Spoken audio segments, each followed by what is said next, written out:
Hey guys, what's up? It's Lark here. And today we are going to be talking about Neo.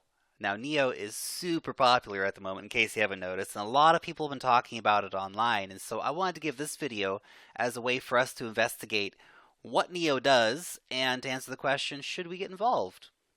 So, before we get into that, quick shout out, as always, to everyone who's been hitting the like button and subscribing to the channel. Really feeling the support, guys. So, thank you so much for helping out. Now, let's have a look at Neo. What are the problems that Neo seeks to solve? This is the question you always have to ask yourself when you're investing in one of these cryptocurrencies. Some of them are straight money, right? Bitcoin straight money, Litecoin straight money. That's easy. And I like those because they're easy. But when you start investing in coins like Neo, you're actually investing in a project and a technology, right? This is more like getting, shares in the stock market, whereas getting Litecoin and Bitcoin are investing in silver and gold, right? So, what are the problems that we're looking at here? Now, by the way, quick note: Neo used to be called Ant Shares. It's changed. It's rebranded. It's got this cool, green logo up here. Looks very cool and high techy. I think the branding change happened because you had this little cartoon ant, and I think it just looked too kiddie and not professional enough. Whereas like Ethereum's got like a really cool emblem, and so I think they needed that rebranding. I think it's going to help them out a lot. I know it seems kind of silly because the technology hasn't changed, but branding is very important. And image is really important, especially in the crypto world. So anyway, let's have a look what they actually do. Now, basically, Neo is seeking to do a lot of the things that Ethereum does. So we're looking at smart contracts, for example. That's a big part of the picture. But also, really, it's an ecosystem. It's a platform, right? And so the big advantage that Neo has over Ethereum is that it's adaptable to all coding languages, whereas Ethereum is much more specific and doesn't work with all coding languages. So that immediately is a huge advantage that Neo has over Ethereum. And Ethereum really needs to adapt if it's going to keep up with players like Neo or EOS or Stratus. They're all looking for that part of the piece of the pie, right? And they're going to get it because Ethereum needs to adapt and is honestly at this point not adapting fast enough to keep up with all the changes that are happening. So all three of these um, new technology platforms, these new ecosystems, are a direct threat to Ethereum. Now, Neo is also China's first public blockchain, and that's important because a lot of the developments we're seeing anyway, a lot of the tech is coming out of China, and so this is actually one of the first, big coins and big projects, ecosystems that we see out of China.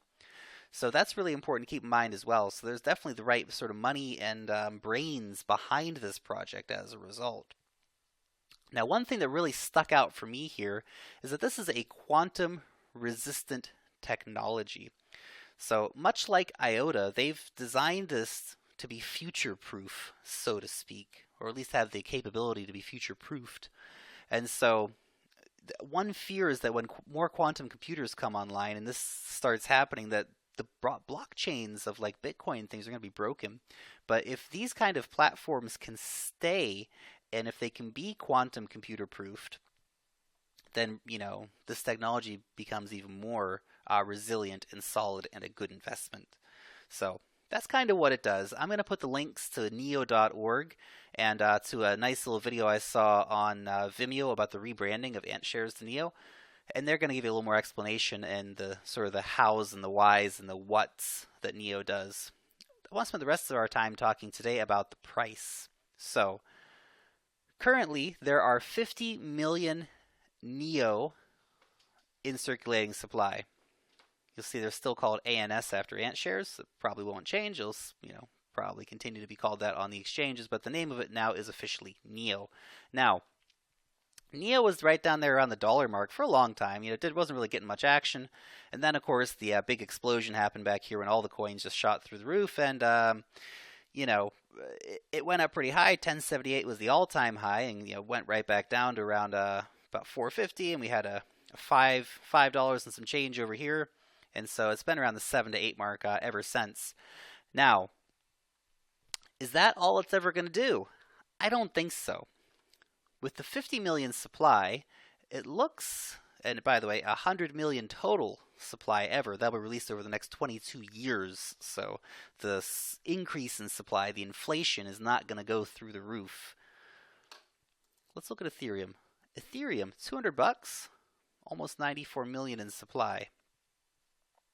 That's interesting because if this were Ethereum, for example, it would be at almost $400 based on the low circulating supply.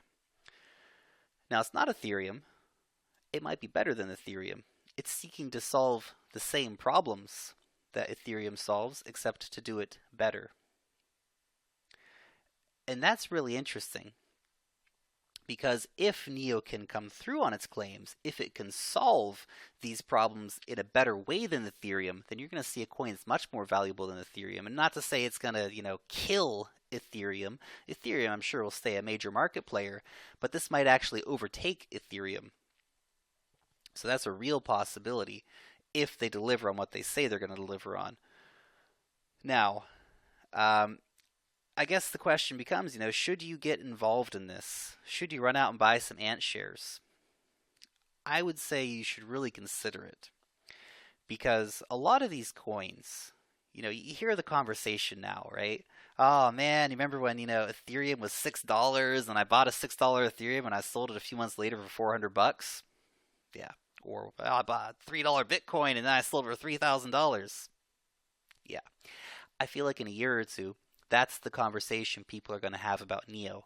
Like, hey man, remember you get NEO for $7? Wasn't that crazy? Wish I had bought them then. Right? I'm not saying you have to go out and put all your money in NEO. I don't think you should put all your money in any coin. Diversification is definitely a great strategy.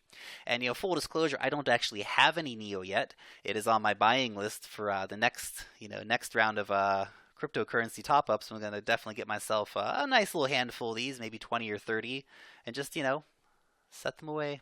Forget about them. Let them run long term. Come back to it in a year or 2 years, and just obviously keep an eye on the price. If NEO were to spike up to, I don't know, 150, 200 bucks, I'd probably sell some of them, not all of them, some of them, right? Get a little bit of that money back. But this is definitely a coin that's going to have some action. And you really should look at getting involved in this one if you're not. I think you can go over to Bittrex, and they're available to buy over there. So anyway, guys, thank you so much for watching today. As always, hit the like button, subscribe to the channel for more awesome reviews on cryptocurrencies and tips on investing in the crypto market. And I'll see you next time.